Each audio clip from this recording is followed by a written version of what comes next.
different games. So poor old Archie Gray's played in 4 different positions already just in 2 games, starting against Arsenal at right wing back, finishing the game as part of the back 3, started at left back against Fulham and finished on the right hand side. Now, you can argue with some of these positions because Matis Tell, you might say, well, did he really come on at left wing back against Arsenal? But that is where our friends at Opta have defined his actual position on the pitch.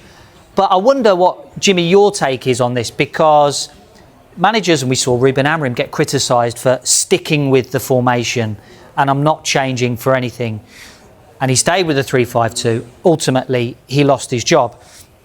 Now, do we give the manager credit for basically chucking out the formation that he played against Arsenal and going back to 4 at the back against Fulham? Or do you say he's given the players too many things to think about in 2 different games? We've got Archie Gray playing in 4 different positions. So hard for a young player like that to compute where I'm supposed to be on the pitch at what time. I know I'm asking you quite 2 different questions there, but do you praise the manager for changing systems, or do you say it's too much for these players for the position they're in? I'm not going to praise the manager yet because they lost twice and quite convincingly. But I think it's a combination of. I think their best formation is with a 4 at the back.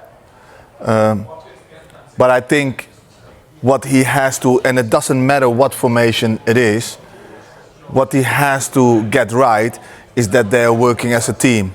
And at the moment, I feel that they are working as individuals and not really as a team. Jimmy, let me ask you, sorry Dave, we've got a lot of Spurs fans, they get in touch with us all the time, they're watching the games week in, week out. I was there a few weeks ago when Newcastle went there and won, and the atmosphere in this stadium was toxic. It was toxic. It was Thomas Frank's last game, as it proved to be. This guy's come in, nothing seems to have improved. Fans are saying to us, players aren't trying. They're not trying. They've down tools, they've given up. That's often the supporters' take. You're watching Spurs. Are you seeing players? Have some of them given up? Some of them stopped trying? Because that's what the fans are telling us. Well, that's why I'm saying what I'm saying, really. If you look at the body language of several of those players, the body language is not right. I don't know what's happening mentally. It might be that mentally it's not. It might be that mentally it is right, but the body language is not transmitting. I'm in it here. I'm fighting. I'm going for it. It is at the moment. I'm feeling sorry for myself. I shouldn't be in this position. I am a Spurs player. I'm a hell of a good player. I shouldn't be in this. You are in this position. And you need to fight to get yourself out. And I'm not seeing that really. I'm not feeling that from them. Because if they do that, they've got so much quality to get themselves out of it. So much quality. They have more quality than a lot of teams that are above them. So if they stick together, if they find team ethics and they do the right things, they should be getting out of it. But I'm not feeling that. Do the fans deserve better than what they get? Yeah, Spurs is a big club, magnificent club, and certain elements in that club is really in a bad state, bad state, and that transmits to the players. Can sometimes, a controversial question, but can sometimes it help to drop out of the division? Because what I'm saying is, you get yourself into such a bad situation. You've got all these players, and they will go. You'll ship them out here, then everywhere. First of all, Spurs is not a club that should be in the Championship. Spurs is a Premier League club with a beautiful stadium. Now, that doesn't mean that you cannot go to the Championship. But I do think if they stay in, and I think they will, there's a lot that needs to be changed in that club. You really need to be ruthless and change a lot. Let's have a look at the remaining games then, because I was telling you in the break, Jimmy, and you were wincing when I was coming through some of these matches. I mean, they have to travel to Liverpool. What a big game that is against Nottingham Forest, at home.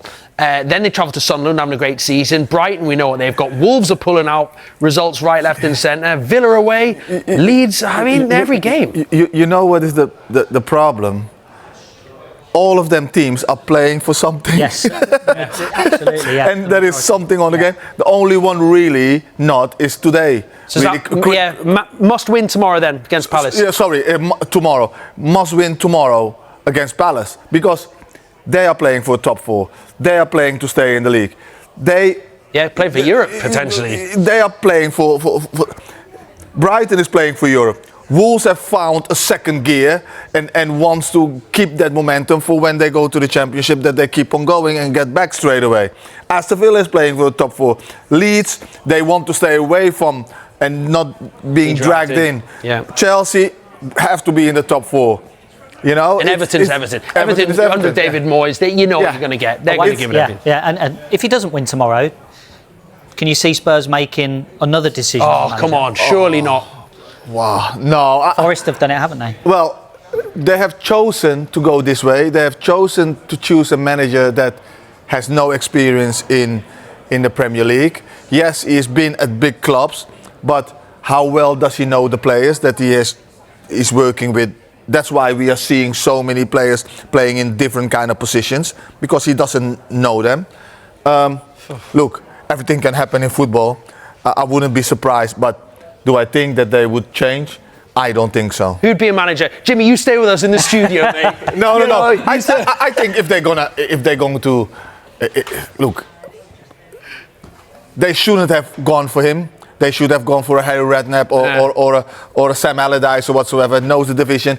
It's just to keep you in, and then from there you clear everything out. Tough gig. Yeah. 2 games. Dave, you asked the question. That's a bold question. Right, let's get